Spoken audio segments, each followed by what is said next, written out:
Des rues bondées, des distances pas respectées, voilà ce que ne veut plus voir le gouvernement dans la ville de Dunkerque ce week-end. Alors pour les courses, les habitants vont devoir s'organiser. On fera comme d'habitude, on fera les courses en semaine. Les courses pour la nourriture, bon, pour le reste, il n'y a pas de problème, on a ce qu'il faut. Mon mari il fait des drailles, pour pas qu'on prend les litres d'eau et tout ça, il fait tout par Internet. Celui qui travaille, je veux dire, c'est pas évident. Et puis il faut penser aux commerçants aussi qui sont en train d'écrouler l'économie, quoi. Côté commerce justement, fini les achats non essentiels le samedi. Après un couvre-feu et une période de solde très moyenne, ce nouveau confinement est un coup dur. Maintenant, donc, on nous sucre le samedi.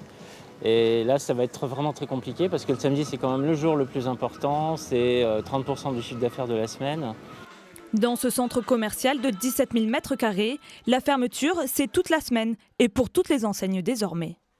Ça signifie qu'il n'y a plus un locataire qui est capable de payer ses loyers, entre autres, parce qu'il n'y a pas d'argent qui rentre quand c'est fermé.